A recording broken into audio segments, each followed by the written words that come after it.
Hello. Welcome to Dental Practice Risk Management through Regulatory Compliance Part 9, Texas State Board of Dental Examiners Rule 108.4 and 108.10, Names of Dentists and Notification of Change of Information. My name is Boyd Shepard. I am a clinical associate professor in the Department of General Practice and Dental Public Health here at the UT Health, University of Texas Health Science Center at Houston School of Dentistry. I receive no financial benefits that would create a conflict of interest or restrict my independent judgment with regard to the content of this presentation.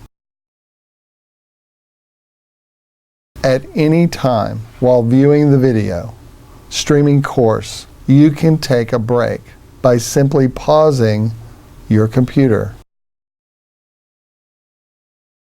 At the completion of this section, you will be asked to take a short exam in order to complete the requirements for streaming video courses. At the time, you will receive instructions regarding the taking of the exam.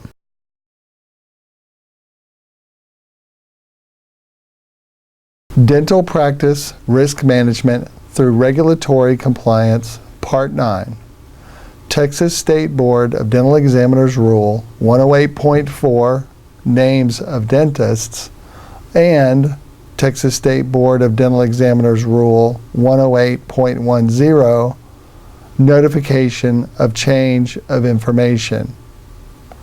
This online course is designed for dental practitioners to gain a greater understanding of the Texas Dental Practice Act and the rules and regulations of the Texas State Board of Dental Examiners, specifically Texas State Board of Dental Examiners Rules 108.4 and 108.10, Names of Dentists and Notification of Change of Information, so that they may implement the appropriate changes and systems in their day-to-day practice that ensures regulatory compliance with these rules and laws. Through understanding and implementation, the participant will also be managing the risks inherent in modern dental practice.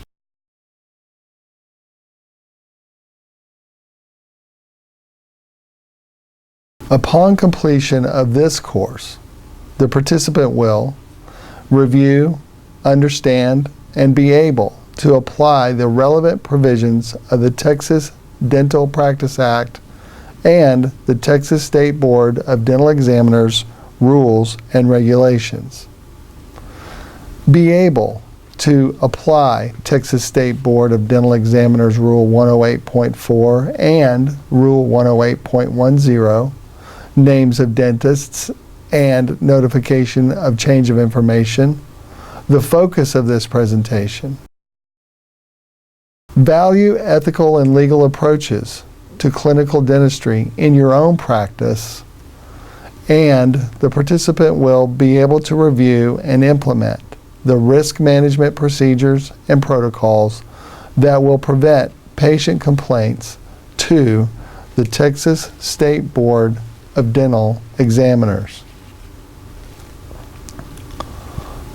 Okay, let's get started.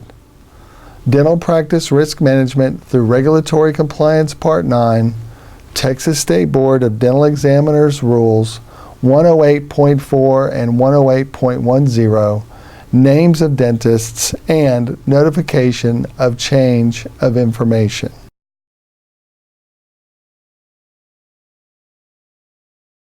Let's review. Take note and be aware.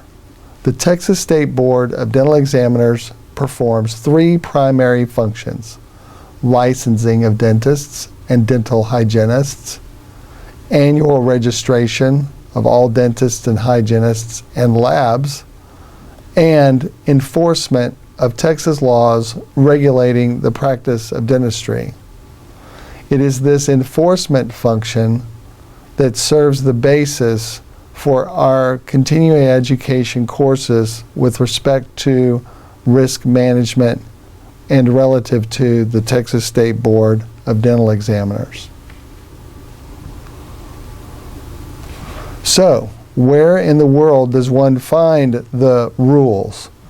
The rules being defined as the Dental Practice Act or the Texas State Board of Dental Examiners rules and regulations. Where do you find them? The best way to find the rules or the Dental Practice Act is on the Texas State Board of Dental Examiners website. You can go there and find your way around that site by simply searching on a search engine such as Google, typing in Texas Board Dental. The slide has the actual URL web address for the Texas State Board of Dental Examiners. You want to bookmark and keep this particular website in your web browser because you will then have quick and easy access to the laws that regulate your license, such as the Dental Practice Act and the Texas Administrative Code, where you will find the board rules. Additionally, you will have access to board policy statements, the best example of which is the board's policy statement with respect to the use of Botox in a Texas dental practice. And the board has an excellent subpage that deals with frequently asked questions about board rules and the Dental Practice Act, as well as board procedures and policies. And there are several forms for use in the dental practice that are available on the State Board website. I highly recommend, again, that you bookmark and keep this site quickly available in your browser. Be aware and caution. There are new State Board rules that are always being proposed without notice to you. Another reason why you want to check the State Board of Dental Examiners website often is to keep track of these new rule proposals as well as the rules that go on to be implemented by the State Board.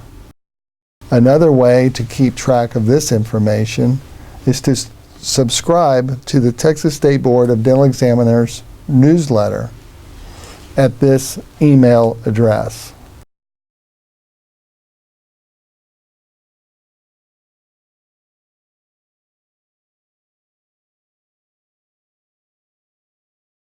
So, when you go to the Texas State Board of Dental Examiners website, you can look for these rule proposals under the tab on the main menu bar,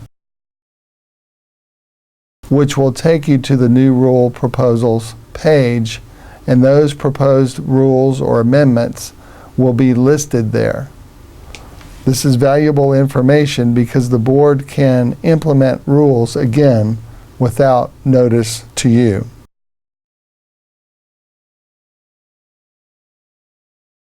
These recent rule adoptions can be read in detail by going to the link for the Texas Register and can be found under the sublink or on the menu bar for laws and rules and the sublink for recent rule adoptions. So not only can you look at proposed rules, but as on the same website, you can also view and keep track of recent rule adoptions.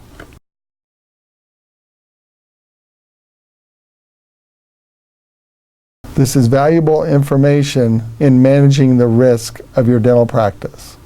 Again, it's as simple as going into any search engine, this example, a Google search, for Texas Dental Board. This again will give you the Texas State Board of Dental Examiners website. go to the Laws and Rules link on the main menu bar at the top, and you'll find these links for not only the Dental Practice Act and the State Board of Dental Examiner rules, but also the recent rule adoptions. We will be spending our time in the links for the Texas State Board of Dental Examiners rules. These are rules and regulations that are implemented by the State Board of Dental Examiners themselves after public notice and review and discussion at full board meetings, and then after going through the procedural steps, finally become rules of the State Board. This is in contrast to the Dental Practice Act, which is implemented and made law by the Texas legislature.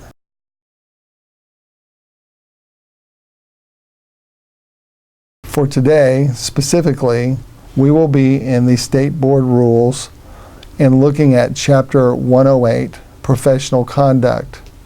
On this slide, please note that the State Board of Dental Examiners rules and all of these chapters that make up those rules are found in the Texas Administrative Code. And you can find this body of law separate from the State Board website on the Secretary of State website, and then looking for the Texas Administrative Code. However, the link on the State Board of Dental Examiners website takes you directly to this page.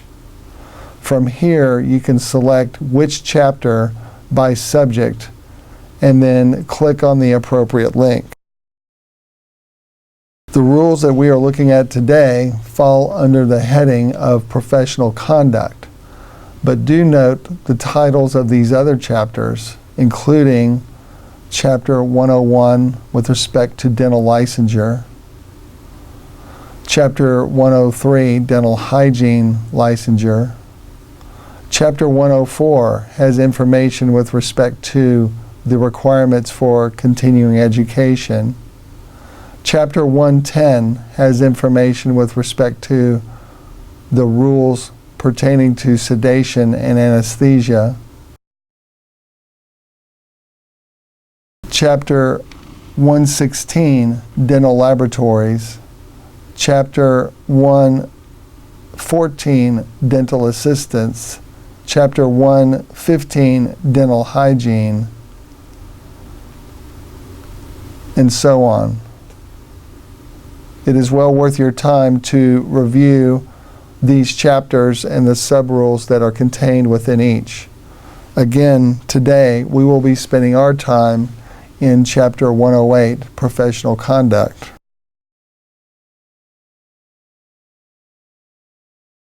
Professional conduct is divided into 5 subchapters.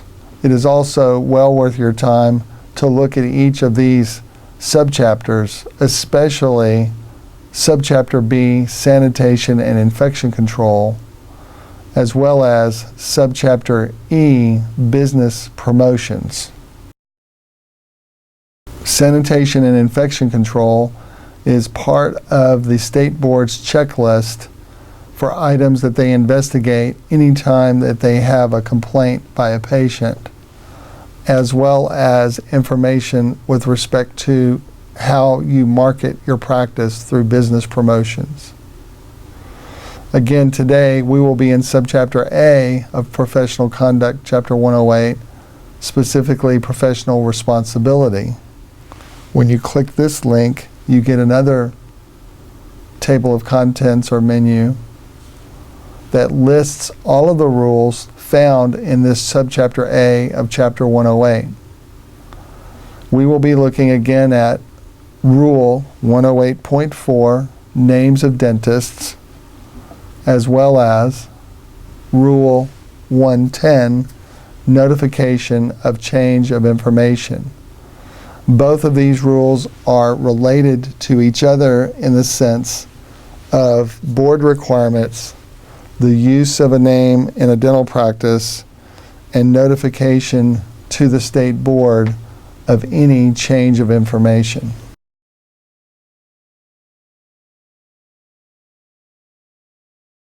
This is how the rule appears online on the State Board of Dental Examiners website. Obviously, on your web browser for this slide, the print looks very small, but when you go to the actual rule through your browser, you will be able to see it clearly. This is to show you the layout or the format of the rule as it appears when finding the rules through the State Board website. Also, it is good to make note of the source note for any rule that you're looking at the bottom of each rule page. This source note gives you the date of which the rule was either implemented or amended by month, day, and year, so that you can know exactly how long a rule or any particular rule of the State Board of Dental Examiners has been in place. So please make a note to look at the source note at the bottom of any State Board rule that you are reviewing.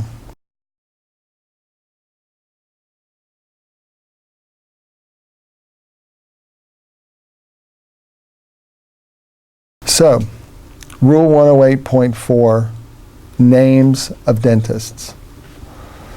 A, each dental office shall post at or near the entrance of the office the name of each degree received by and each school attended by each dentist practicing in the office.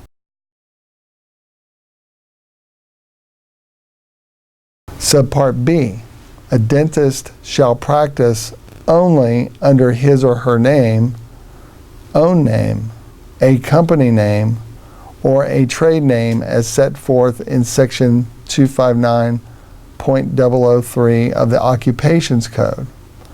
If a dentist uses a trade name or a company name in his or her practice, then each patient shall be given the name of the treating dentist in writing, either prior to or after each office visit. Let's go back and review Subpart A. Subpart A talks about where the names of the dentists shall be posted for a dental office and the information that must be available when posting this information. Again, the rule states each dental office shall post at or near the entrance of the office. So, posting at or near the entrance, it does not distinguish between indoors or outdoors. For example, on the outside of the door versus on the inside of the door. It doesn't say anything about even a door. It just says at or near the entrance of the office. The name of each degree received by and each school attended by each dentist practicing in the office. Obviously, if a dental office has one dentist practicing in the office, then you will only be posting the name of that one dentist. However, if a dental office has more than one dentist practicing in the office, then Rule 108.4 requires that the name of those dentists, all of those dentists practicing in the office, be posted at or near the entrance, which you can only imagine would be either outside the front door or the front entrance, or within and near that entrance on the inside of the practice. One thing that the rule requires that most dentists may not be aware of is this requirement of each degree received by and each school attended by each dentist.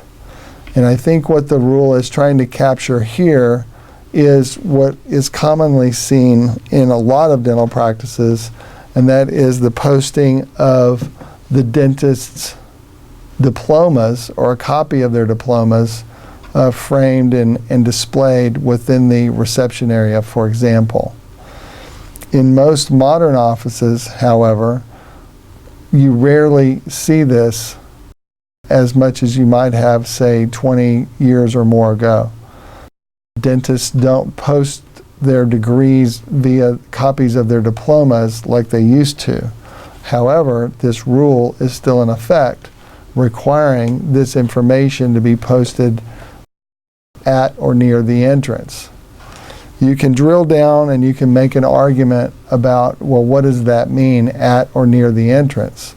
My advice on that would be you don't want to get into an argument with the State Board of Dental Examiners on the definition of at or near, but rather it would be much easier and a lot more time and money efficient to find out or figure out a way to display this information in a way that meets with your designs for your practice, as well as compliance with the Rule 108.4.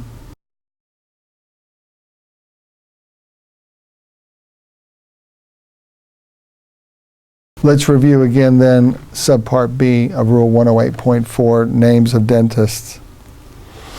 A dentist shall practice only under his or her own name, a company name, or a trade name as set forth in Section 259.003 of the Occupations Code. The Occupations Code reference is to the Texas Dental Practice Act. The Occupations Code is actually the larger volume code in the Texas state law, specifically dealing with different types of occupations, dentistry being one of those occupations. And so dentistry will be listed in the Occupations Code, and the law that makes up those code or rules or laws is the Texas Dental Practice Act. This particular state board rule, which is a rule passed by the State Board of Dental Examiners, is making a reference directly to Section 259.003 of the Texas Dental Practice Act that is specifically titled Use of Trade Name. This is the corresponding Dental Practice Act provision that corresponds to this State Board of Dental Examiners rule. And so whenever you see the rules referencing the Dental Practice Act, then it is good risk management practice to actually go to and find and cross-reference any additional information or additional requirements that might be listed in that Dental Practice Act provision. Here on this slide, we've displayed for you the provision for 259.003, use of trade name within the Texas Dental Practice Act. And you can review that and determine whether or not your use of the names of dentists in your practice complies not only with Rule 108.4, but the Dental Practice Act as well. Continuing. If a dentist uses a trade name or a company name in his or her practice, then each patient shall be given the name of the treating dentist in writing either prior to or after each office visit. This part of the rule, Subpart B of Rule 108.4, obviously is trying to capture the possibility that a patient could come into a dental practice that uses a trade name or a company name primarily, and the patient could actually have all of their work completed without knowing or being given the name of the actual treating dentist. This rule is requiring that Texas dentists and dental practices practicing under a trade name or a company name provide patients with the doctor's actual name, the treating dentist actual name, and to do so in writing not just verbally, but in writing, so that the patient has been given this information, the name of their treating dentist. This is also trying to capture the possibility that even if a patient is told the name of their treating dentist at any time during their office visit, they could easily forget. And so the rule requires that this name of the treating dentist be provided in writing, and it is addressing dental practices that use a trade name or a company name in their practice.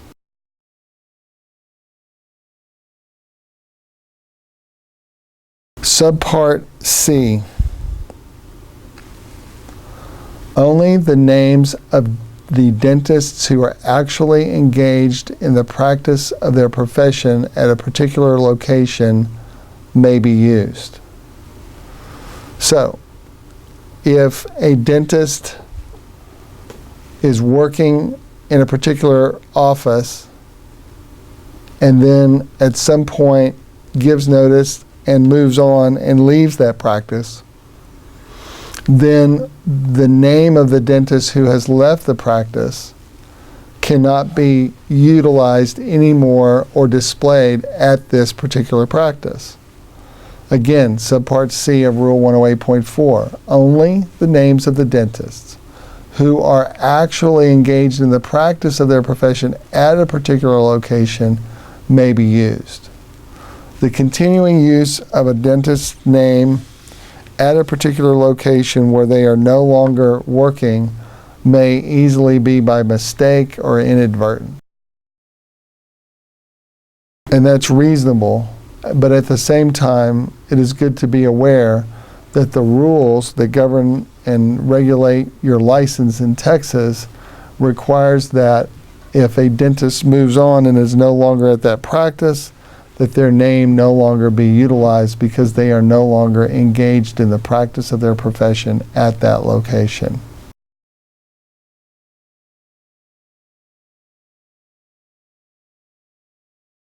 Subpart D of Rule 108.4. The name of a deceased or retired dentist shall not be used at such location more than 1 year after the death or retirement of the dentist. The name of a dentist leaving a location for any other reason or transferring his or her practice shall not be used at such location or practice for more than 40 days following departure from the location. However, if the transferring dentist remains actively engaged in the practice of dentistry in the transferred practice, the acquiring dentist may continue using the name of the transferring dentist. So, Subpart D actually addresses more than one issue. The first issue being if a dentist dies or retires, the name of that dentist may not be used at that location more than 1 year after the death or retirement of the dentist. So, if a dentist is deceased or retires, more than likely there is going to be the sale of that practice. And in particular, in the case of a deceased dentist, it will be a sale of that practice most likely by the estate or the widow or widower of the deceased dentist. Elsewhere in the state board rules, there are provisions for the survivors of a deceased dentist and the fact that they can actively seek out and constructively be the owners for purposes of sale only of the practice up to 1 year after the death of a dentist. And so this 1 year period for the use of the name of the dentist corresponds and is equal to the same amount of time that you have to sell the practice of a deceased dentist. if you are involved with their estate. So, for instances of death or retirement, a dental practice may continue to use the name of the deceased or retired dentist for up to 1 year after that death or retirement. However, if a dentist is leaving a location for any other reason, for any reason other than death or retirement, specifically as addressed in the rule, by transferring, otherwise selling their practice, then the use of the name is limited to 40 days following the departure from the location.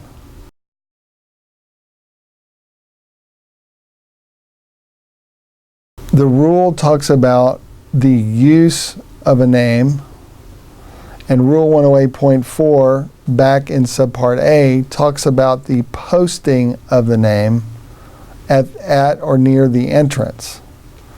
In this Subpart D of Rule 108.4, there's no definition and no guidance on what is considered use of a name at a location. Is use of the name the posting of the name at or near the entrance as required in Subpart A of the same rule, or is use of the name within the practice as contemplated by this Subpart D upon the sale or transfer of a practice, is it greater than or more than the mere posting of the name at or near the entrance as required by this rule? This Subpart D of Rule 108.4 does not go into detail and does not define what is considered use of a name. So this is something to be aware of. In any event, the use of the name in the transfer or sale of a practice of the prior owner or dentist, and if the dentist is not going to stay or actively engage in the practice of dentistry at that location after the transfer or sale, then it is limited to a time period of 40 days.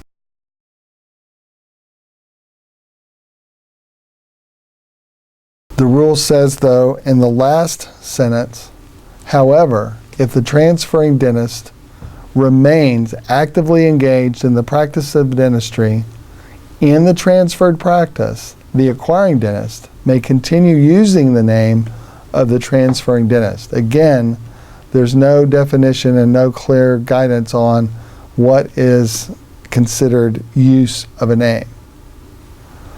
You could make the argument that use of the name only pertains to the original Subpart A of the rule, posting at or near the entrance, versus a more broad use of the name to put on correspondence for the practice, advertising and marketing for the practice, as well as use of the name when answering the phone or any type of correspondence or inquiry with the practice, that the seller or transferring dentist's name can be used in those instances because the rule does not discuss it nor exclude it. This would be an aggressive interpretation of the rule, but at the same time a reasonable interpretation, as this rule gives no guidance in that regard.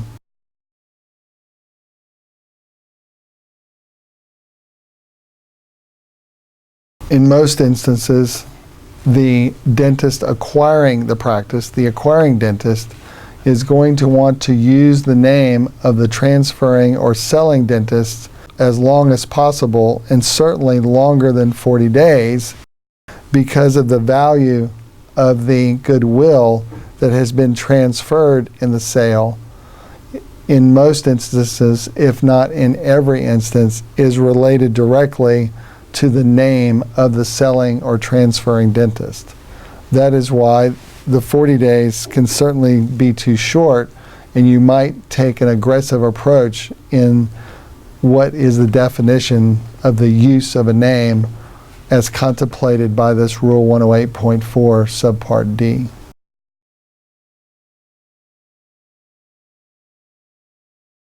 Rule 108.4, Subpart E. If the names of auxiliary personnel, such as dental hygienists, dental assistants, etc., are displayed in any manner, the auxiliary personnel must be clearly identified by title along with the name of the supervising dentist. This part E of Rule 108.4 contemplates and captures the possibility that a dental assistant or a dental hygienist name may be displayed within the practice, and in order to avoid confusion in the minds of patients, they need to be clearly identified as either dental assistants or dental hygienists, as well as the name of the supervising dentist. And arguably, this name of the supervising dentist should already be displayed as required by this same rule. So it's just to avoid any confusion in the minds of patients as to who the dentists are. Certainly, there are situations where a patient can have an office visit and see only a dental hygienist and may even only see the dental assistant and be completely unaware and confused as to whether or not these individuals are the dentist, a dental hygienist, or dental assistant, depending on the circumstances. And certainly this must have happened in time and in history to become the genesis of this Subpart E of Rule 108.4.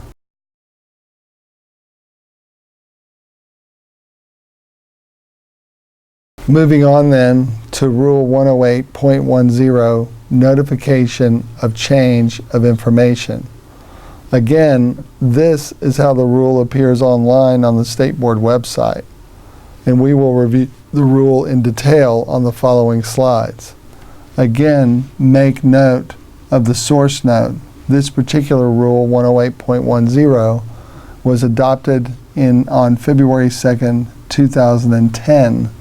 So this rule has been adopted in its current state and apparently has not yet been amended, at least at the time of this recording, and has been effective since February 2nd, 2010 for the past 8 or more years.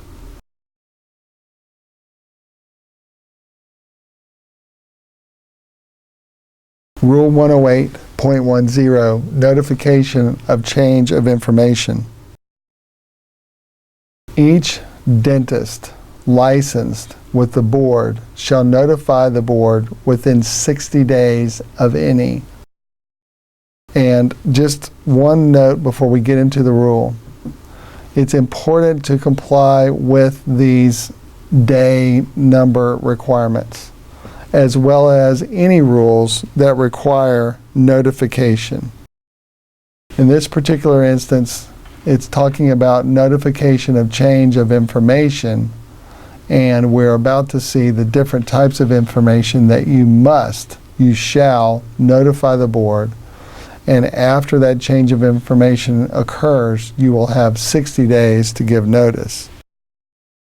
Additionally, within this rule, it doesn't exactly tell you what means or in what format that you would notify the board and what's considered legal notification.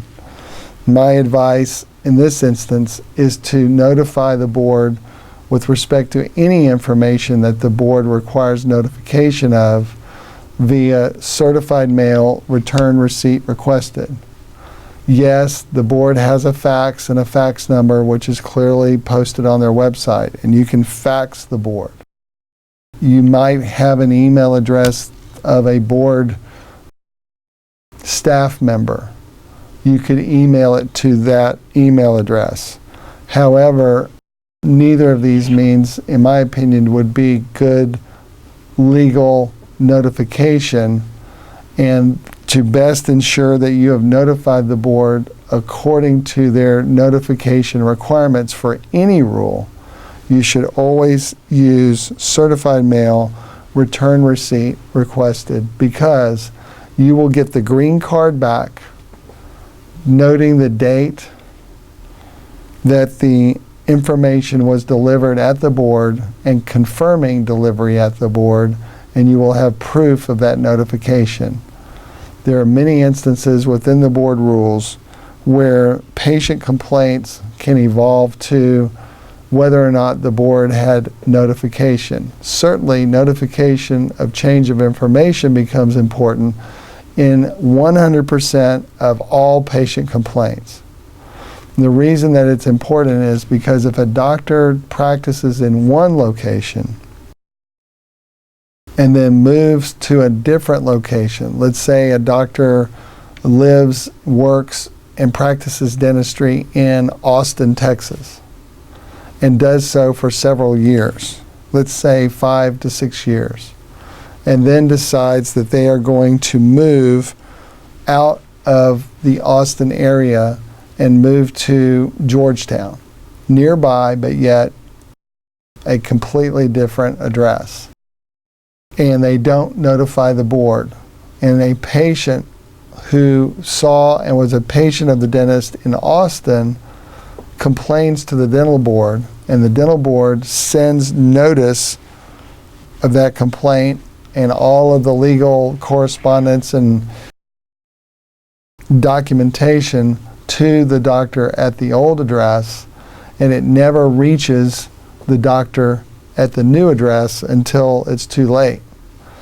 The board can take the position that you failed to comply with Rule 108.10, and that will be a violation, but also that it will be your responsibility for all of the information that you did not receive for failure to notify the change of your information. So it's something that you want to take care of in this instance, but pay attention for any rules that require notification of the board. Another great example, which we're not getting into in this particular rule study of 108.4 and 108.10, is Rule 108.8, records of the dentist. In Rule 108.8, there's at least 2 subparts that require notification to the board that you need to be aware of. Rule 108.8, and it has to do with record keeping. So, Rule 108.10, notification of change of information. Each dentist licensed with the board shall notify the board within 60 days of any, number 1, change of address of the licensee's place of business. Obviously, this first requirement, change of address of the licensee's place of business, is exactly what I was talking about in my example in the last slide. The board must be made aware of your change of address for where you're practicing dentistry, and they must be notified of it within 60 days of that change of address.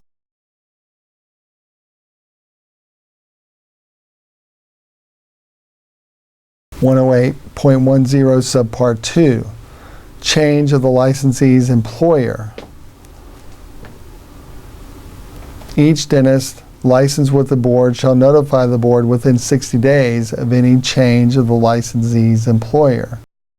For doctors who work for other doctors or employers, you will have already notified the board either through registration or otherwise of your address and your place of employment.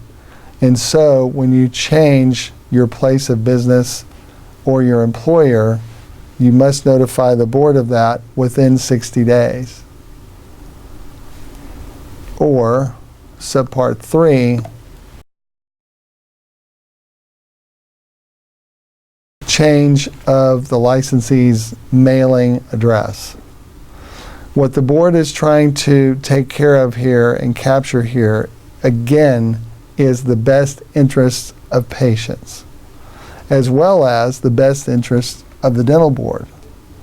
over time, over the years, in investigating board complaints, the board investigators have become frustrated by the inability to locate certain licensees that patients have complained of with respect to sending mail to notify those licensees of the complaint, as well as to request the records for their investigation.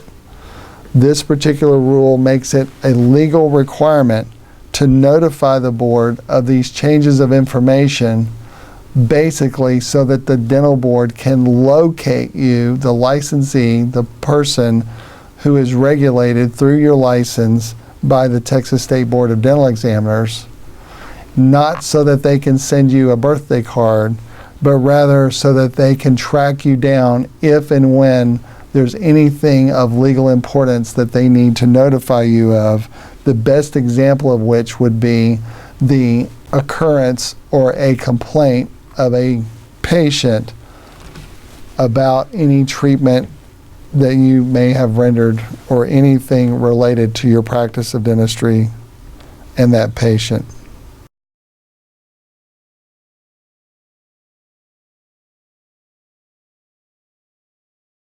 The address for the State Board of Dental Examiners to comply with Rules 108.4, names of dentists, and Rule 108.10, notification of change of information, is here on this slide. This is the address to send anything to the Texas State Board of Dental Examiners, particularly items of correspondence that are required, for example, by these rules or any rules of the State Board of Dental Examiners. Texas State Board of Dental Examiners, William P. Hobby Building, 333 Guadalupe Street, Tower 3, Suite 800, Austin, Texas, 78701. Again, you can find this address on the State Board website, where it is posted on every page of the board website at the bottom, as well as their phone number and fax number.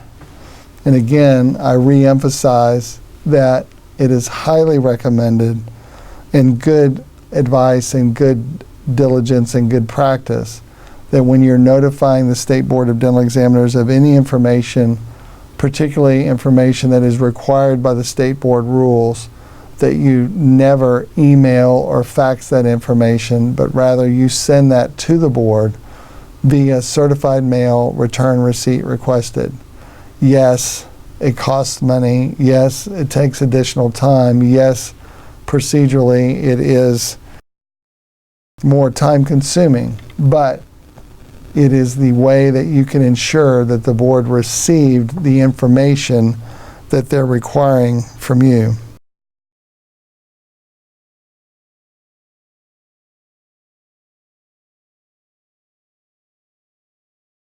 This concludes our review of Rules 108.4 and Rule 108.10 of the Texas State Board of Dental Examiners rules.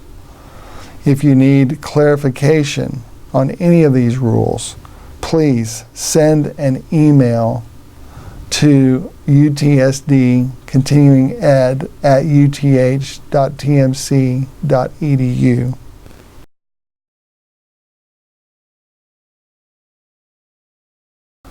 This has been Dental Practice Risk Management through Regulatory Compliance, Part 9.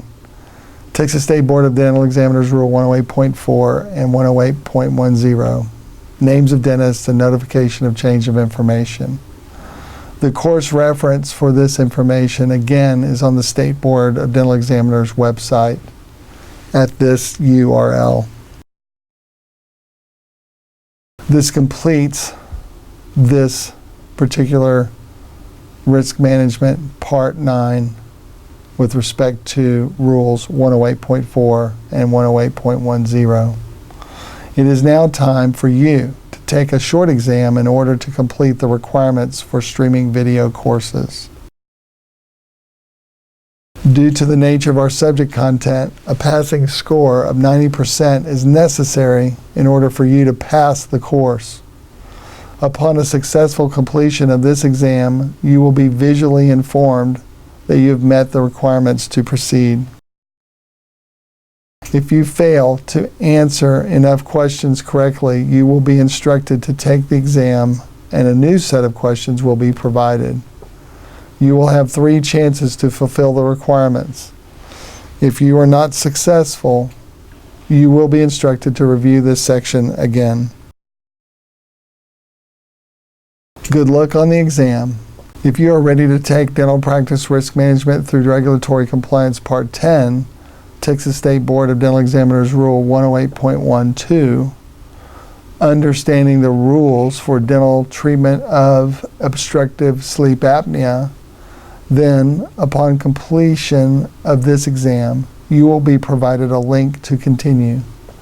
If you wish to proceed at a later date, you will need to log in and no further payment is necessary since this is a continuum.